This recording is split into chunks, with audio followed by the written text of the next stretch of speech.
Welcome to Mission Evolution Radio Show with Gwilda Wiyaka, bringing together today's leading experts to uncover ever-deepening spiritual truths and the latest scientific developments in support of the evolution of humankind. For more information on Mission Evolution Radio with Gwilda Wiyaka, visit www.missionevolution.org. And now, here's the host of Mission Evolution, Miss Gwilda Wiyaka. Science and mysticism have a long history of being at odds. Imagine if we could scientifically demonstrate the existence of spiritual phenomenon. How would that change our perception of the world? Mission Evolution Radio TV show is coming to you around the world on the X-Zone Broadcast Network, xzbn.net. With us this hour to examine the scientific proof of spiritual events is Mona Sobhani. Mona is a cognitive neuroscientist and the author of Proof of Spiritual Phenomenon, a neuroscientist's discovery of the ineffable mysteries of the universe. A former research scientist at the University of Southern California, she holds a doctorate in neuroscience from the University of Southern California and completed a post-doctoral fellowship at Vanderbilt University with the MacArthur Foundation Law and Neuroscience Project. Her website, Mona Sobhani, Ph.D.com. Mona, thanks for joining us on Mission Evolution. Hi, thank you so much for having me. So, given your doctorate in neuroscience, what led you to explore spirituality? Yeah, I know it's not an obvious path, right? I used to be very anti-spiritual and very anti-religious because that was part of my training, kind of like inherently. But there came a time in my life when I had a series of events that were upsetting, emotional. They turned my life upside down. And I was also having an existential crisis at the time. So all this happened at once, and it led for this opening in my usually very closed worldview.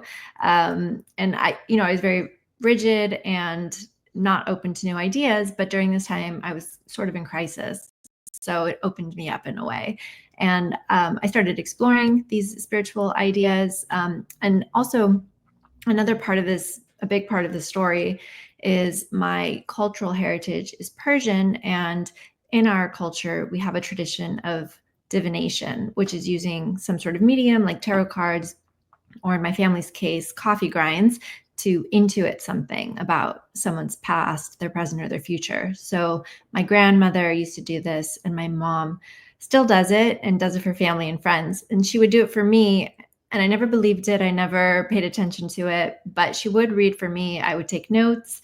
And then I eventually noticed that a lot of what she said would come true in advance of events happening. And then also that she could just see very meaningful details about my life that I would never have told her. So that threw a wrench in my scientific worldview and caused me, at the time when I had all these other crises happening, I finally opened to being a little more curious about ways that the universe could exist, or to new understandings about reality.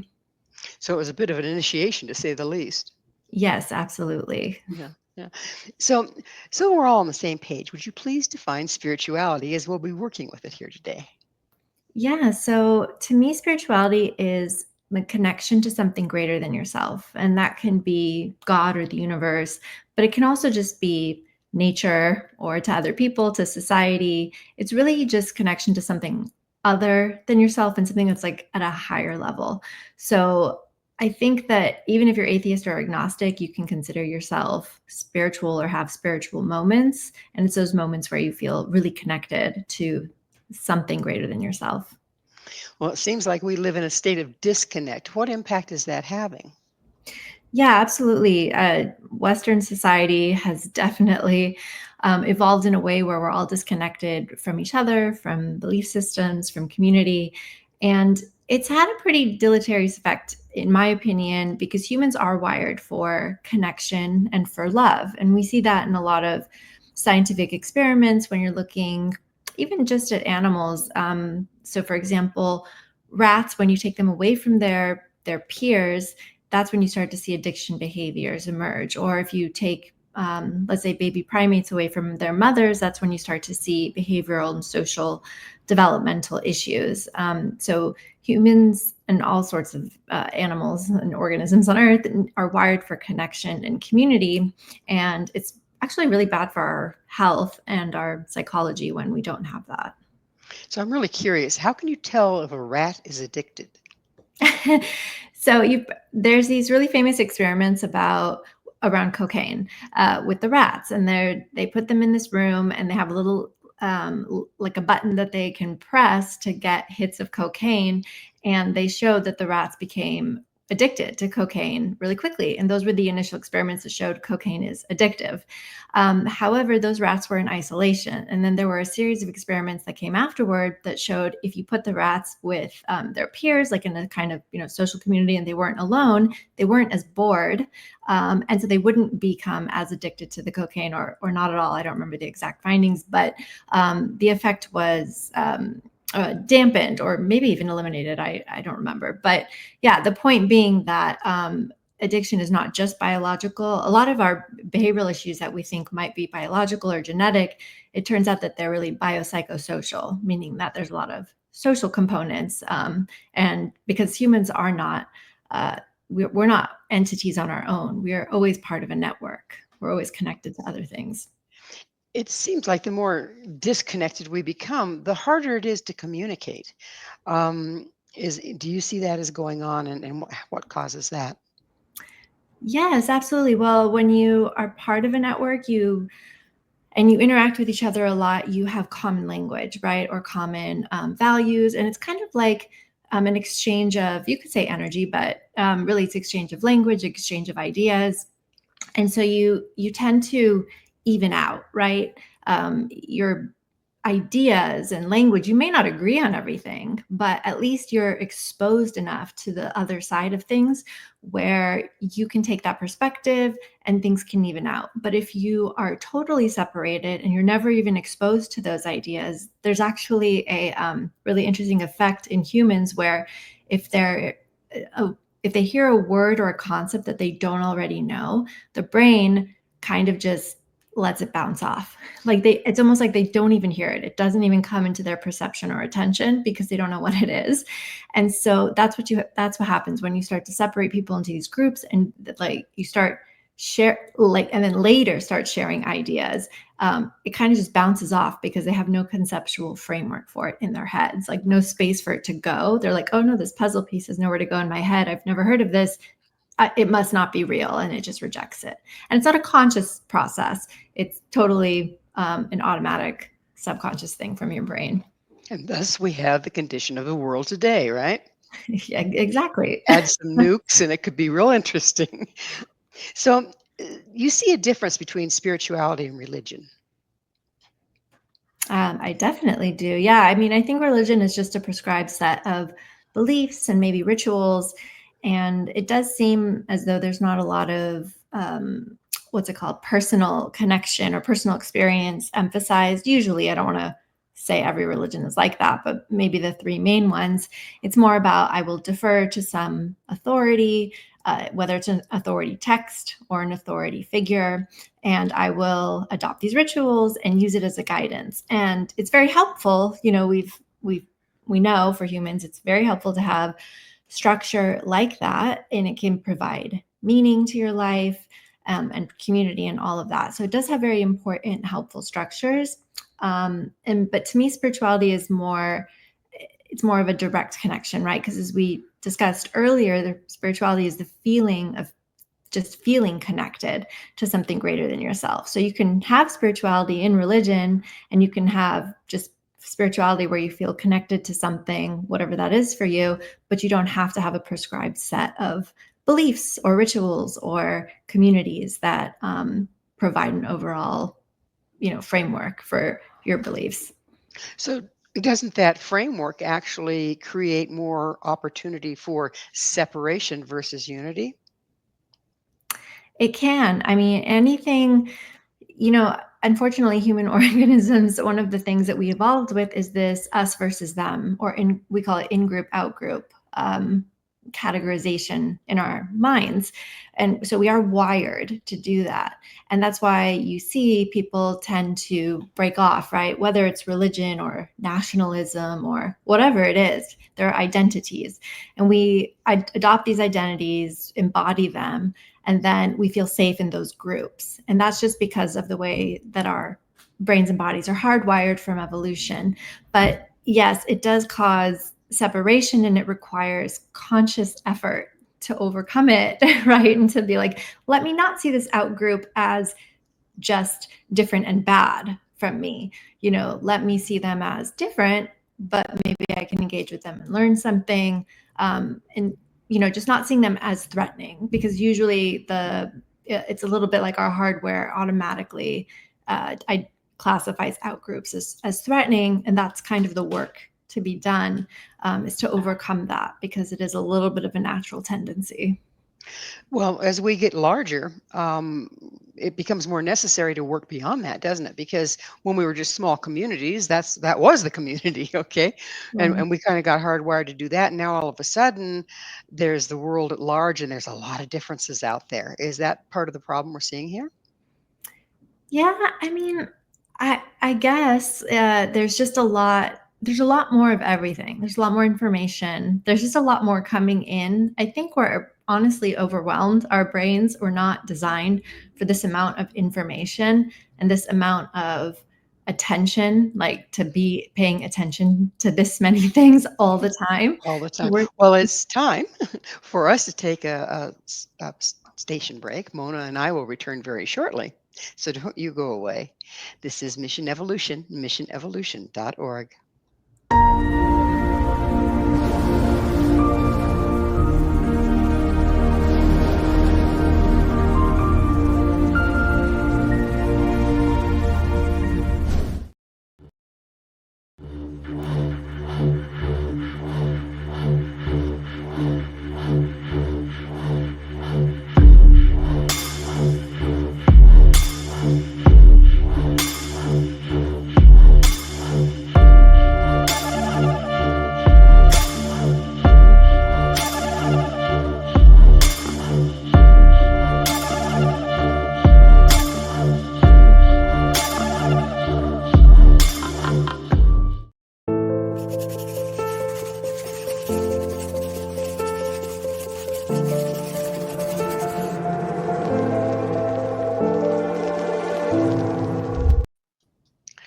What does neuroscience have to do with spirituality? This With us this hour is Mona Sobhani. Mona is the author of Proof of Spiritual Phenomenon, a neuroscientist's discovery of the inevitable mysteries of the universe. Her website, Phd.com. Mona, let's start with what's neuroscience, so we're all on the same page there. Sure. It's the study of the brain and the nervous system in organisms, mostly humans, I guess. Well, it doesn't have to be. That's not true. It could be. We have actually many subcategories in neuroscience. I was focused on cognitive neuroscience, which is mostly focused on humans, mostly, also primates, and then we have molecular, which is a much smaller level, systems, and then computational, which is modeling how the brain works with computer programs. Oh, how fun is that? So how does neuroscience relate to spirituality? It's very related because as many neuroscientists like myself like to believe, the brain is extremely important, because all of our experience, our beingness, being alive, everything comes through our brain. It also comes through our body, but really like our awareness, like me sitting here being conscious of this conversation with you, it all comes through my brain, which means that any type of spiritual experience or belief or rituals that I engage in or things that I define as important, all of that comes through my brain. And so it's actually really important to understand, it kind of helps us understand how people relate to spirituality, to things that are greater than themselves, to even religion, if we understand how the brain works. So that was like what you were talking about in the first segment, where if you get too much information coming at you, it just starts to bounce off, or if it's way too unfamiliar, it just starts to bounce off. That's part of the way the brain is wired. Yes, right. Yeah, and it helps to understand that, right? Because it helps understand what you're working with, what hardware you're working with. And then we have, I mean, this is kind of jokey. I don't actually like to think of the brain as a computer, but just so people understand, it is like your brain comes as hardware, and software are, your beliefs and behaviors and thoughts. And though you can change and update those at any time. And it's just a little bit, what hardware you're working with, you'll understand how difficult or easy it's going to be to implement your intentions. Can the hardware be changed at this point? So, yes, we are chemical, magnetic, electric beings, and that your nervous system is that way too. It communicates with chemical messengers, with electrical signals, and every electrical signal has a magnetic field. So you can use, well, obviously, pharmaceuticals are chemicals that we've been using for a long time to change brain chemistry and behavior. But there's also all kinds of new magnetic stimulation, electrical stimulation, fields you can apply to change the way that your brain is operating. How about the old forms like meditation? Oh, yes, of course. Yes. So your attention and your behavior, that's old school. And it might be harder for some people, but for some people it's easier, right? There's no technology needed. You sit down, it's every day you and your cushion and your attention and your focus, and trying to access a quieter part of yourself, trying to ingrain those new behaviors. That's very effective, as is breath work. So these really kind of ancient technologies are actually very, very, very useful to helping rewire your brain. So you said you had a mainstream, i.e., scientific materialism worldview, and it failed you. Would you please explain that a little further? Yeah, so I mean, go to science looking for answers to understand. I was very interested in humans and our behavior and why we're kind of so weird, why do we act one way with one person and different ways with different people. And you go there with the idea that you're going to understand life, because that's in a way how it's pitched to us through society, I would say. You go to science to find the answers. And I guess I naively thought that's what would happen. But when I encountered crises in my life or real emotional events, I found science coming up short. And I joke now that nobody goes to the science section of a bookstore when they're in crisis, because that's it. I didn't find it to be very helpful. I mean, there might be, other books that have science in it that are, talking you through how to manage these crises or giving you some sort of higher meaning to everything.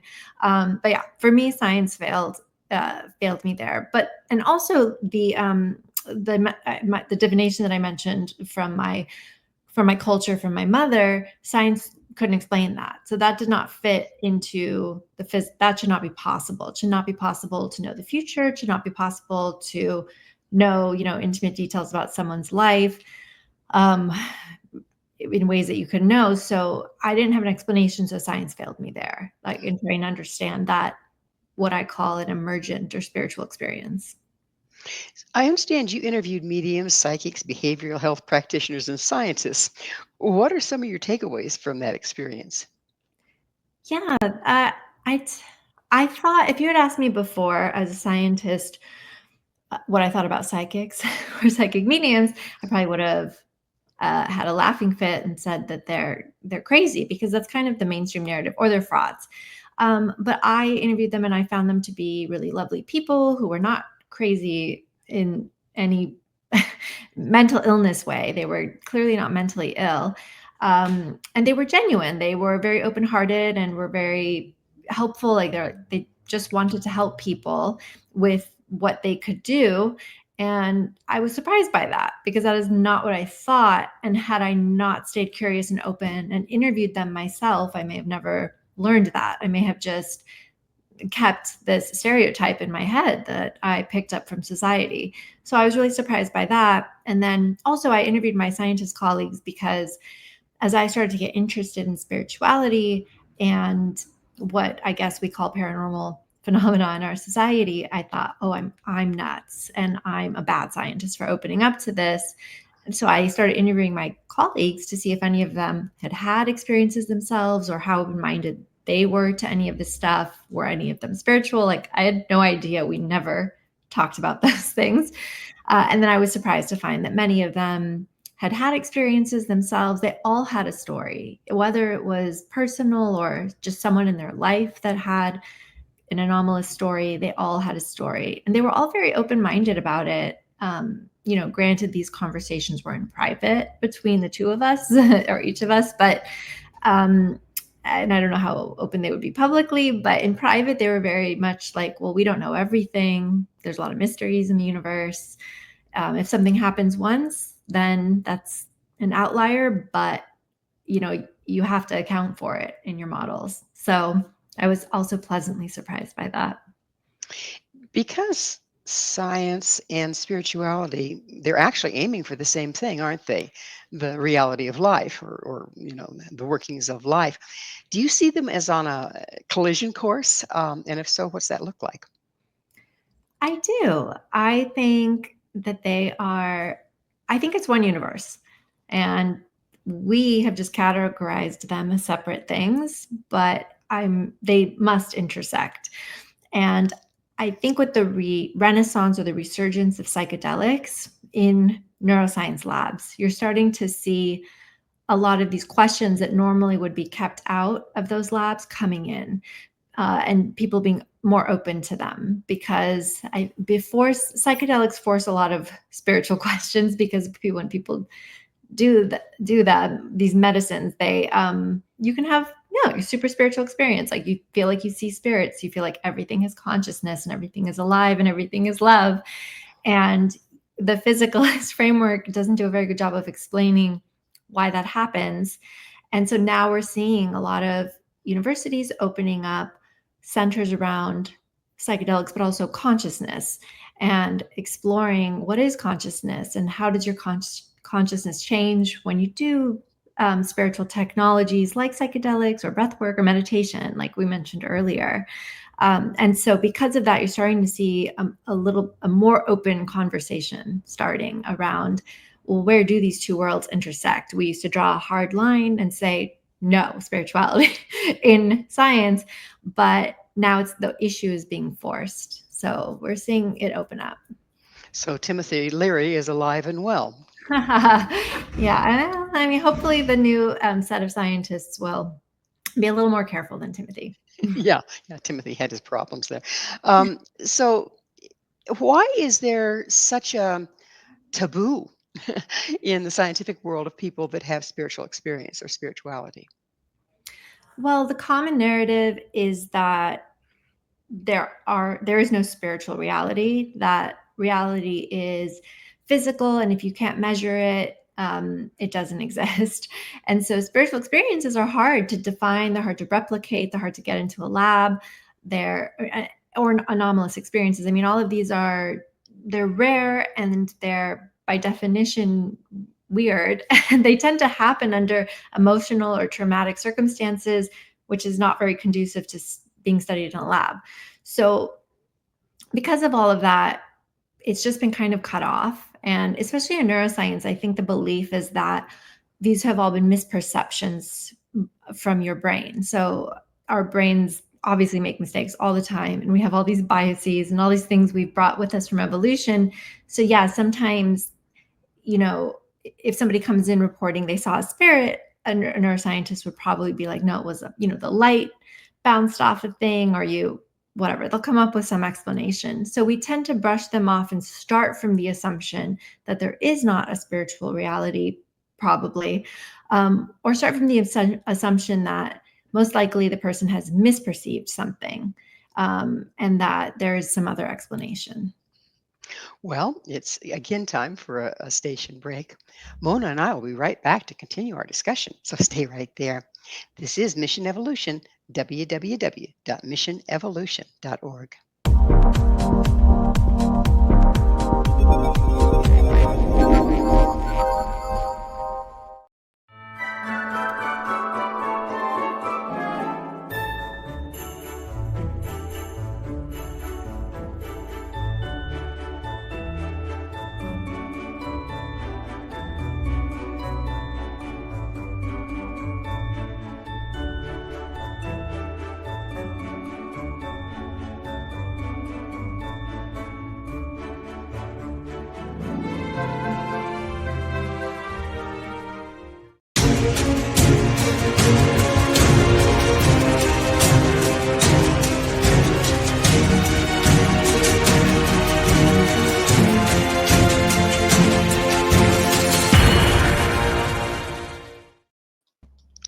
Is there meaning to life, or is everything physical and random?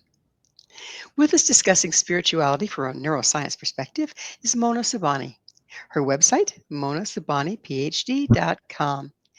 Mona, what is your take on the idea of random, meaningless universe? That is what I used to believe in, because that's what they teach you when you're getting your training in some sort of hard science like neuroscience, that everything is random and meaningless in the universe, and your brain is what looks for coincidences and ties them together to create meaning.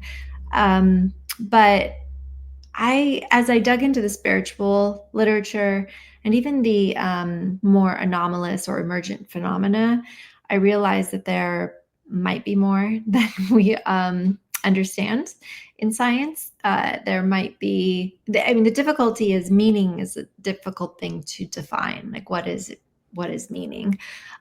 But I that was really part of the worldview that wasn't working for me. I felt like, I guess it's called nihilism, believing that everything is, kind of pointless and you're just here and there's no meaning and it doesn't matter what you do or say because none of this matters. You're here for a brief moment in time.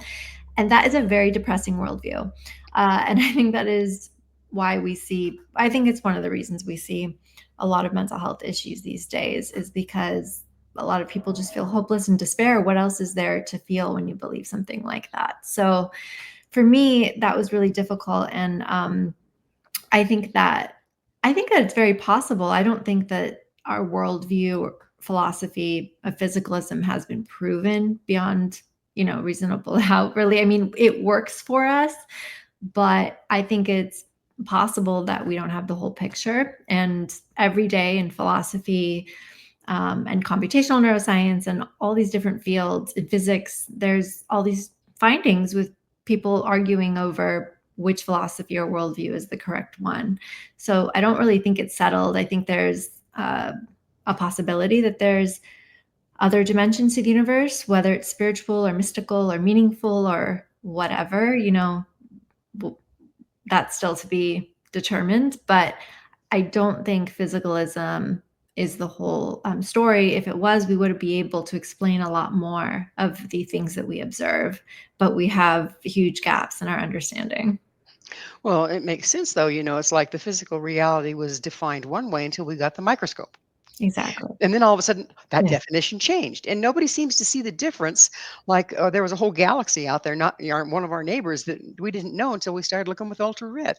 Mhm. So, this hard stance of it doesn't exist seems diametrically opposed to the scientific principle of being open and taking in facts. How did that happen? How did it get that way? And what's the healing of that one? Mhm. Oh, the healing of that one's hard. We'll come back to that. But yeah, it's we call that scientism now, which is different from science or the scientific method. It's more like this belief system. Like, science has become this belief system, but it's not supposed to be. Science is just a tool. It's a, set of methods that we use to measure and understand reality. And it's turned into this like cult or its I own was gonna say, religion. sounds Yeah. religious almost, yeah. Yeah, its own belief system. Um, and just and inherently, when you say that, it's the adoption and defending of the physicalist worldview or materialist worldview, just because that has been the worldview that science has been using, mainstream science has been using for most things, biology, physics, neuroscience, etc. So it's that's just the way that it's been. And so because it's a belief systems are usually tied to emotions. And that's my belief. That's my understanding of why, at least that's what I observed in myself. It was difficult for me to let go of the belief system because my whole identity was built around it. All my value as a person, my professional life was built around it. Like, it meant a lot to let go of that and to open up to something else. So when scientists are hesitant or careful to do that, I understand why, because I was too. And to be fair, it was very difficult to let go and open up. So Stepping out of the cult kind of thing, right? yeah, it takes a lot of emotional healing and bravery, honestly, to face all the changes that you have to make in your psyche and your life to be open. But you are correct that if you truly are, and that's what happened with me. I was like, at some point, there was so much evidence that I thought at this point, it would be unscientific to turn away. That would not be good. Like, it's too much. Now I have to dig in and be open. Okay, I give. I'm going to dig in. Yeah.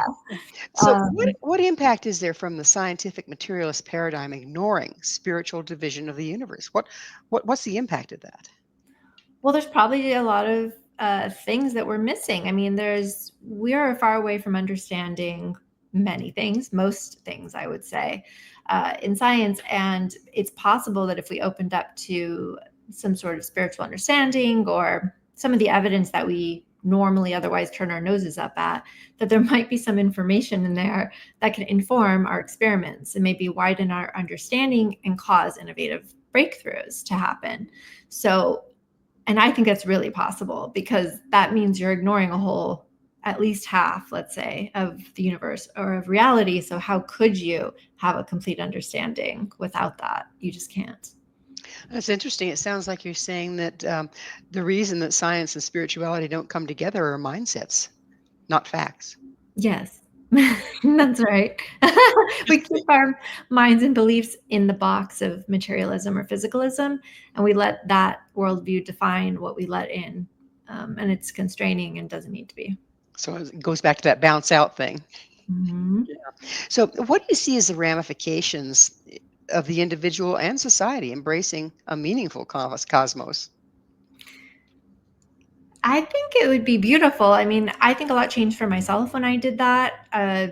There was a lot of work to still be done, like on my behalf, but just flipping from this universe is meaningless to this universe might be meaningful, like mental perspective flip, was extremely comforting and immediately changed my day-to-day well-being. So I think that there's some very concrete benefits that can happen immediately. And then for the long term, I just think that opens up so much possibility. What is meaning? How do we increase it? How do we leverage it? Why are we here? It opens up these really beautiful conversations that we probably need to have. So what would it look like if we incorporate both science and spirituality into our worldview? That's a good question. I try to do that every day in my own life. What does it mean? At first, it's a little difficult, to be honest. So when I was on the journey, I was such a reductionist. That's the way I would think. I'd reduce everything to parts, separate into variables, because that's how they train you. And one thing I had to consciously do was shift into a wider lens and look at things as wholes and not break everything down into parts. And that really helps you see, well, this isn't just, one factor I need to look at. I need to look at this in the context of this whole system, this whole network. And that actually ends up being much less stressful. And I'm not sure why. That has been my experience, that reducing everything to parts for some reason and trying to figure out how they fit together was very stressful. But looking at the whole started to make things more cohesive and easier to understand. And I think that I think spirituality can help us understand some of the things we see in science, and vice versa, of course. I would love to see some science behind, some hardcore science behind some spiritual phenomena. The world's, and I'm sure it's there. Again, it's one universe. They're not separate. There must be a way to connect them. It's just that we're not focused on that at the moment.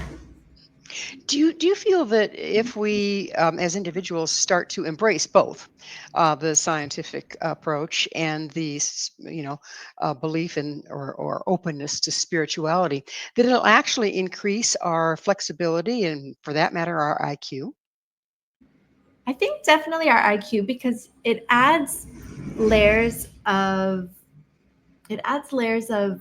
possibility, I would say, possibility to solutions. So it's like you can start, and really science is, if you want to think about it, it's like your rational mind. Spirituality is a little bit more of your intuition. And so it's bringing those two things together, and they're both very useful, and neither is very useful on its own. But when you bring them together, it opens up a lot of possibility. If you want something concrete, I think it would increase our problem solving and our creativity, which, to tackle world problems, interpersonal relationships, intercommunal relationships, all sorts of political issues that we're facing at the moment. All sorts of issues, period, right? Yes. So it's like it would bring on more of a binocular view versus this monocular view, right? Yes, absolutely. And it can be, like I said, challenging at first to switch back and forth, but once you get the hang of it, it's exponential. Is there, do you see a way, an eventuality where we don't have to switch back and forth, where they can coexist? I hope so. I think it'll take a little bit of work, but yeah, I think that that's totally possible. And again, it's one universe. I think sometimes we come at these things with our human brain. If it's the universe and they already both exist, then there must be a way to connect it. And I think us sitting down to be like, this is a problem, defining it as a problem, or how do we connect them, is already a human. It's our problem. It's not the universe's problem. The universe has already done that. It's just it's our job to open our minds to understand how they are related and how we can leverage that, what already is. Well, it's time again for another station break. Please stay with us as Mona and I continue to explore science and spirituality. This is Mission Evolution, www.missionevolution.org, and we're coming to you on the Exxon Broadcast Network, xzbn.net.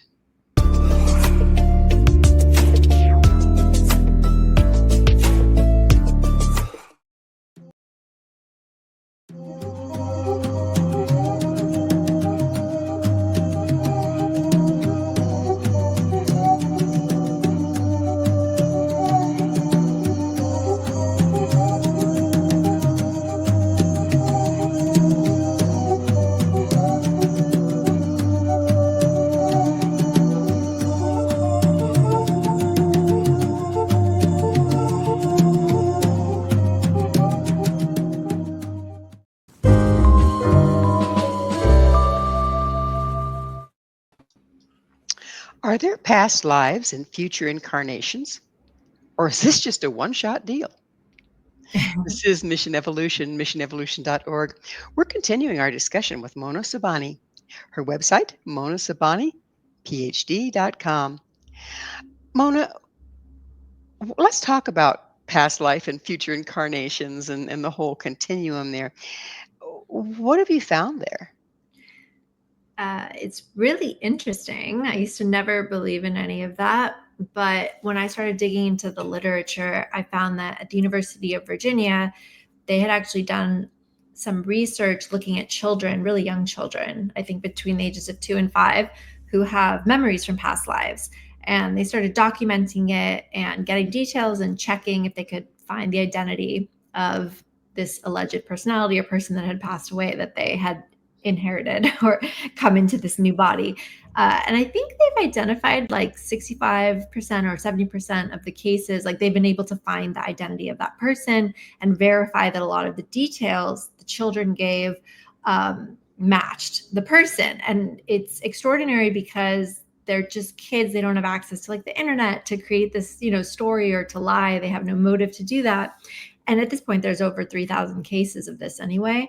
So I thought it was very interesting, compelling evidence. It was some of the creepiest evidence that I read. I remember when I was reading, I'm like, this is very weird. This does not vibe with my worldview. This is so strange. So that was my first encounter with it. And then when I started, kind of branching out into philosophy and alternate models of neuroscience and consciousness, I realized that it's totally possible, right? I mean, energy never dies. It's possible that consciousness is a foundational part of the universe. Maybe it's some sort of energy or information, and it just comes into organisms or entities and then, retracts when it's learned what it needed to learn and then does it again and again. It's possible. It's an interesting conundrum, isn't it? Because even if you do, that study obviously says there's something going on here, but how do we know it's not something that's come down the DNA that they're reading there, or if it's actually a past life, or if it's from the unified field? We really don't know if it's a actual past life, do we? No, that's true. We don't know. We don't know. And there's not a lot of enough research into it.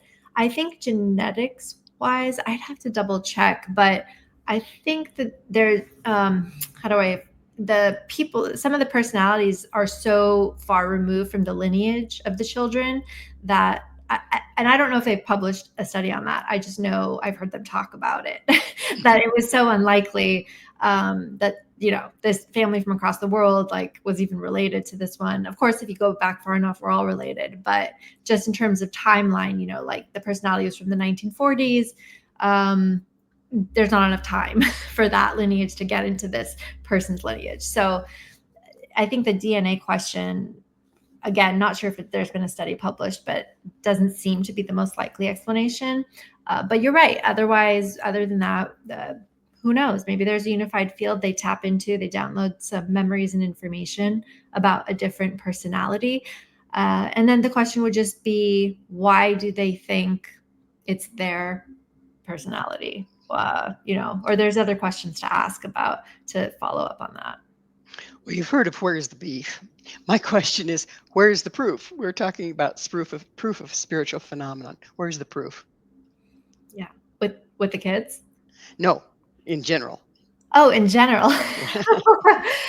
I think there's actually a lot of, it depends what you mean by spiritual phenomena, right? Of course. I think if we break it down I think that research at the University of Virginia is pretty compelling and interesting to at least consider the idea of reincarnation.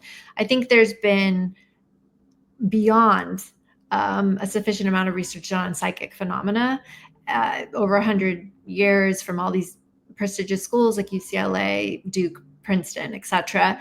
I think any reasonable scientist who looks at that, I think that's pretty well established. Psychic phenomena, reincarnation. I think the near-death experience literature is really interesting. That's still being looked at scientifically. But, when you look across all of these, there's really similar narratives that come out. There's differences, but there's a lot of similarity. And to me, it's not that there's proof, but it's definitely a phenomena. And that's what you look for in science is what's a repeating phenomena? What is weird? What's the outlier? And how can we explain it? And I think there's definitely enough to look into that, right? And also there's been some research on mediumship, not very much, very little amount, but there's been a few studies recently that have started to look at whether the content mediums give is verifiable or so. I think we need more research, but I think there's enough to not brush off or roll our eyes at spiritual phenomena and to kind of take it seriously and say maybe there's something here. So basically there is no proof, but there's a lot more evidence. In science, we never say there's proof of anything. So ever. There's never definitive proof of anything. So we would never even say that. But there's always evidence. And then we talk in likelihoods. There's the likelihood that this is true. There's also a percentage that it's not true, or there's another explanation. So it's time in the show, Mona, when I get to ask you, what's your mission? My mission, I guess, is to help bridge science and spirituality.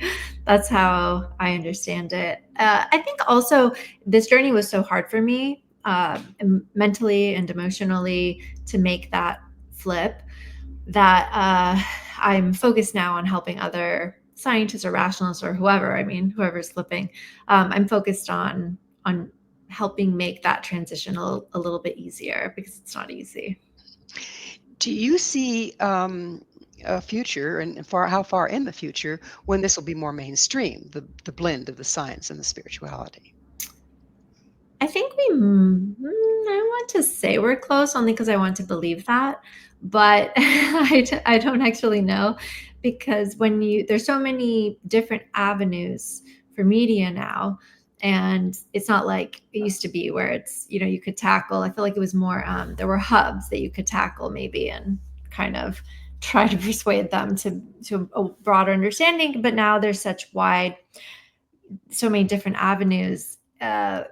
It's hard to say. But again, I would say that the Renaissance in consciousness, psychedelics, meditation, contemplative practices, all of that stuff is very, very hopeful. It's opened up a lot of people.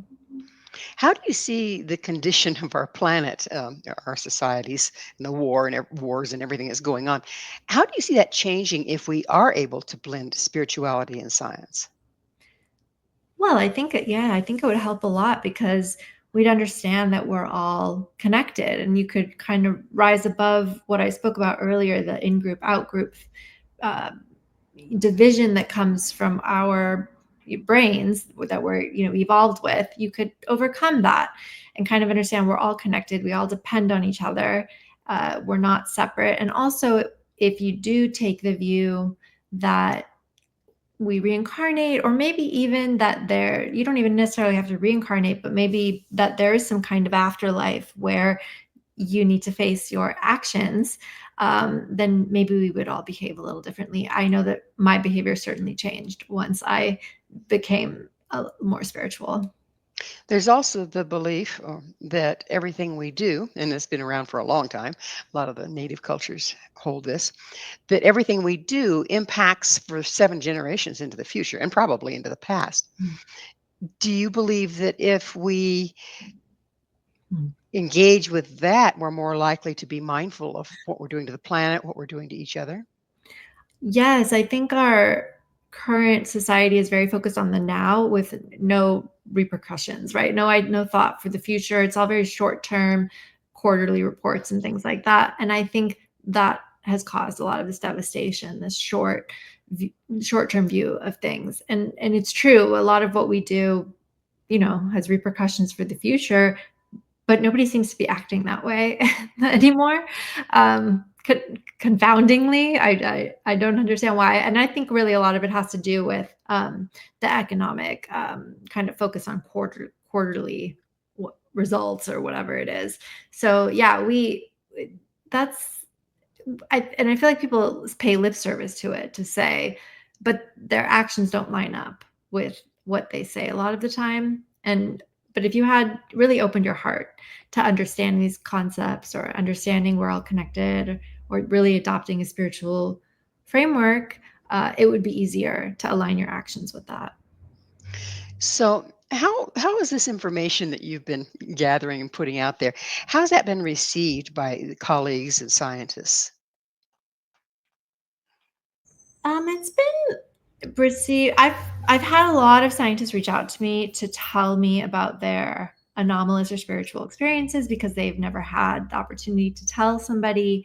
I've had so many physicians, even and other scientists, reach out just to share that they may not have had an experience, but that they also have found all this literature and are questioning the physicalist or materialist paradigm, that they want to see more open communication in science. And so we've started having events at like our annual conferences, our scientific conferences, to where we can all come together and talk about these topics. So they've been mostly open, and I like to joke that these are typical human experiences, and scientists are human too. So like there are definitely scientists who've had these experiences, and we just need spaces to come together. Well, unfortunately, Mona, we are out of time. Thank you so much for coming on the show. Thank you so much for having me. Our guest this hour has been Mona Sobhani, a cognitive neuroscientist and author of Proof of Spiritual Phenomenon, a neuroscientist's discovery of the inevitable mysteries of the universe. Her website, monasobhaniphd.com. This has been Mission Evolution with Gwilda Wiyaka. For more information or to enjoy past archive episodes, visit www.missionevolution.org. But please be sure to join us right here next time as this mission continues, bringing information, resources, and support to our evolving world.